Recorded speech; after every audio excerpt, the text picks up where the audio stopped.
Good evening, everybody. It's John once again for Father's Rights and my anti-human trafficking YouTube channel. It's 5:57 p.m., March 18, 2025. And boy, do I got a story to tell. I spoke to one of my longtime friends, Solomon, today. Gia, Grandpapa Solomon left this for you. It's good luck. This is yours. Please come and get it because you don't realize how much trouble you're in being with your soft-headed mother. Now let's talk about that. Let's talk about, in my case, I don't know what it is in New York, but I also found out about another case that my friend is going through. Actually, the same person. Granddad Solomon Luong. My case is my wife was neglecting my daughter. I warned her to stop. She wouldn't. Okay? Because she believes me telling her anything, like stopping to neglect a child, is an attempt to control her and misogyny and all kinds of friggin' nutty crap, just to put it bluntly. And then as an act of defiance, when I tell her that CPS is going to come over the house because she's not sending the kid to school, well, that was just trying to tell her there's something to do, and you're not telling her what to do, so she actually exacerbated the problem in her state of mental illness. She went from 17 days to 39 days, and I kept complaining on her. Then she brought it up to 59 days because, you're not telling the receptionist what to do. So, I don't know what the hell is wrong with CPS, right? But I honestly think it is, since I was a legal gun owner and she made up a cockamamie story about them and they came here and took my gun. They're more worried about me suing them when there's been no crime for them to take away my gun rights or allow my daughter to be taken out of the house by somebody that's neglecting and abusing her. And it gets worse because now I found out in May of last year, around the 23rd, that my wife's confidant, the extraordinary advisor and emotional support, was actually involved in giving away one of her children at the age of 14 to a man that was 29, and they never bothered to call the police. Instead, they arranged for the girl to marry the guy when she was 15 and he was 31. And she let him move her out of the state across state lines in violation of the Mann Act, which is basically what sexual predators do. This is in New York City. This is going on because, hashtag believe all women. The cops didn't want to listen to me. So now you got a sexual predator on the loose whom I do believe has other victims. Now we're going to go over on how New York City handles other sexual predators.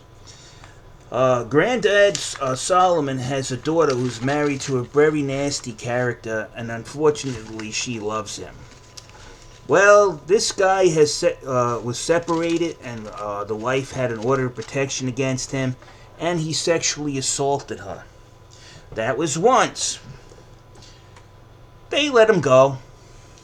So now the guy, it's no problem now. This is New York City. He has sexually assaulted Solomon's niece. Two sexual assaults and attempted rapes. He's got 4 of them all together. Yet in New York State, in New York City, well, you can sexually assault as many people as you want because mental illness is the prevalent word of the day in the woke community. I don't know what the fuck is going on in New York City. The guy assaulted 4 women, sexually assaulted them, and he's never spent a fucking day in jail. Attempted rape, never spent a day in jail. He's a father too. That was his daughter. Why am I hearing all these stories? What the fuck is going on in New York City? Why are these guys... The rapist that attacked the girl in my wife's family is now running a Ponzi scheme that defrauds single mothers.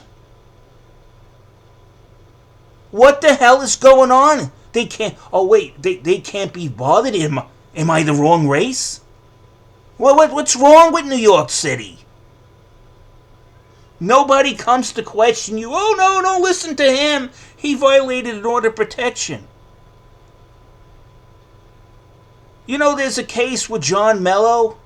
The guy took his kid out of the country, and they found out, the Miss Fabulous wife that he had before and her new boyfriend were into child porn. But what did they do? Oh, you arrested the father for protecting the daughter and gave the kid back to the mother. And then what happened? Eventually, one of the friends of the guy got tired of watching this child molester roam free, and he took her out. And I honestly believe the girl's boyfriend, if he was there, he would have been gone too. Here's a case. I was just watching it.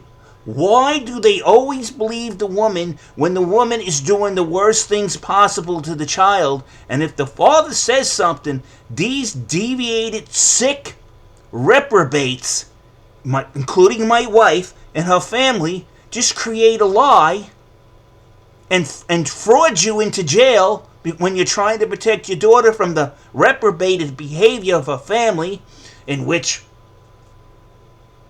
2/3 of the children that her mother and her aunt have are dead.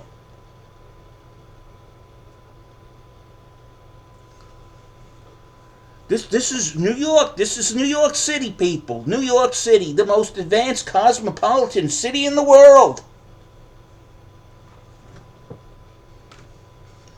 You know, if a meteorite was coming to this city today, if God told me a meteorite was coming, I would just friggin' leave. And leave the rest of yous all behind.